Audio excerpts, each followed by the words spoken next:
What's up, you sweaty nerds and greasy degenerates? So unless you've been living under a rock, you probably heard that Acheron will be releasing in patch 2.1 of Honkai Star Rail. I put out a video recently going over whether Acheron is free-to-play friendly or not. Link in the pinned comment and description below if you're interested in that. In that video, ended up opening a little bit of a discussion about whether some players might be wailing for the first time ever in this game's lifespan, myself included. So I'm here to say that I will be wailing for Acheron. I'll be going over some pull strategy for the character, and while I do see a lot of value in some of the extra goodies we could be pulling for beyond, let's say, Acheron's E0, for example, I don't necessarily feel like players have to pull as hard as they might think they do in order to make this character function very well. I went over this in the previous video that I made, but I do feel like Acheron can function very, very well at E0. But there is such a thing as a difference between functioning well in the game and being one of the top meta characters in the game, so I do understand the concern. But think about it like this. The hype that is surrounding Acheron right now is reminiscent of the hype that surrounded Kafka. Do you really think that Hoyoverse is gonna gate this character behind so many things that players are pretty much forced into paying money in order to make the character function well?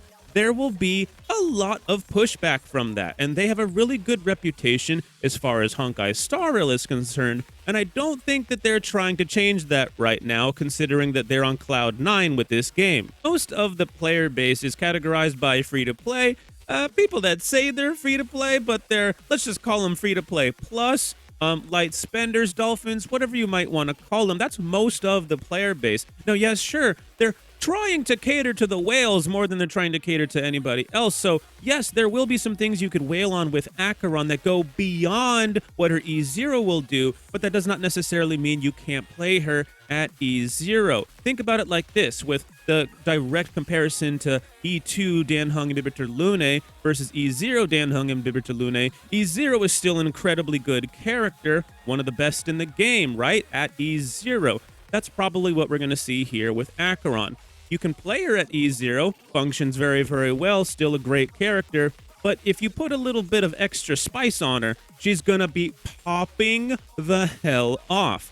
And that's what excites a lot of players, myself included. So let's talk about this. I can't speak too deeply on this right now because it's still just a little bit too early, but I will say that Acheron's signature Lycon is the most valuable and enticing thing a player could be pulling for beyond just having the character itself. It gives her a good amount of stats, and it also makes her kit function very, very well. So that age-old question of E1 versus S1, which is better, in my opinion, the S1 is the one to go for, and I think it's not even really a question. That's like the first thing that a player should be wailing for or pulling on, in my opinion. That's at least what I'm going to do. So I want to tell you guys what I'm going to be going for. That way you truly know, you're not just hearing what I'm saying, but you're actually seeing what I'm willing to put money into for this character, like my own money willing to, not just saying it out loud. So I just wanted to give some full transparency here. Don't worry, we'll go back into Acheron's value in just a moment here. I just wanted to let you guys know where my actual pulling power is right now for this character. That way you know what I'm willing to go into monetarily for this character. I have 1,500 Oniric shards. Chat's bought me the battle pass several times. I have 25,000 Jade currently. That's 156 pulls. We roughly have the character itself guaranteed, even if I lose the 50-50. Sure, there's some other strats we can do to squeeze out some extra pulls. And some of these packs, by the way, have more value than others. FYI, I did some math, and the battle pass, believe it or not, is actually, it has more value than any one of these packs right here. Monetarily, like shard or jade to dollar value is actually better on the battle pass. I did some math. I'll make a dedicated video on that soon, and I'll link it in the bottom or pinned comment and description below. The express pass, however, is technically the best thing to create pulling power on an account. You get more for this than you do anything else in the entire game. So just figured I'd let you know about that. Well, let's get it straight, cowboy. I'm not telling any of you to put money into this game, okay? You can play this game completely free to play. I'm just showing you guys some of the information that I recently found, and I figured I'd spread the message along because it does have some value, and a lot of people don't actually know the value of some of the things that you can get in the shop of this game. So I figured I'd just point that out. Okay, let's quit the great yappening of 2024 and get back to Acheron, okay? I'm talking about her E1 and her E2. I see a lot of value in her E1, sure. I think her S1's more important, then her E1, then her E2, of course. but the E1 gives you a lot of stats that are really, really important when trying to build the character. It's all about stats, stats, stats when building a character. Sure, their kit is very important, but the only power you actually have when building the character is with the stats or the set bonuses. But the set bonuses are oftentimes not as valuable as the substats you could be getting from your gear. Bronya and Sparkle are two examples of characters where the set bonus practically doesn't matter what you put on them. What's more important are the stats on the character. You put some speed and some crit damage on Bronya Sparkle and you're pretty much done, right? It's an open and shut case right there. Now, sure, Acheron's a little bit different, but it's just an example, okay? Her E1 makes it so much easier to be able to build the character. It gives her one of the most important stats that she really, really needs. Now, yeah, sure, a character's kit is constantly changing before their actual release, and there have been already some slight adjustments to Acheron I can't really go into, but it doesn't change the value of her E1, at least as it stands right now. So I'm still putting just as much value in her E1 as I always have. So again, her signature light cone's more important, then her E1, then her E2, in that order, my opinion. And that brings us to the discussion of her E2, which is a little bit more complicated than her E1 and her S1. In fact, a lot of players think that her E2 might be a little bit of bait.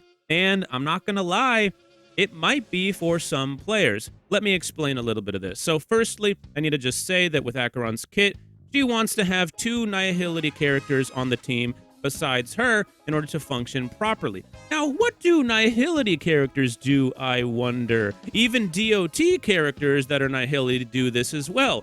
They apply debuffs. Even DOTs are considered debuffs. That's basically the whole path. So how does Acheron's kit work? Well, it probably revolves around some debuffs, huh? And as it stands right now, this E2 is supposed to help us remove some of that restriction, allowing us to potentially be able to run Sparkle or Ron May, somebody like that, in one of those Nihility slots. But think about this for a second. If you remove too many Nihility characters from your team, are you still gonna have enough debuffing power to be able to make Acheron's kit properly work? Because that's kind of important, right? So do not, I repeat, do not pull for Acheron's E2 unless you have tested her in person after she actually comes out in the game yourself with your characters on your team to make sure that you could actually benefit from this E2. There's a reason why some players consider this to potentially be a little bit of bait. Some players will probably be able to make benefit of this E2, but not everybody necessarily will. Think about it for a second too.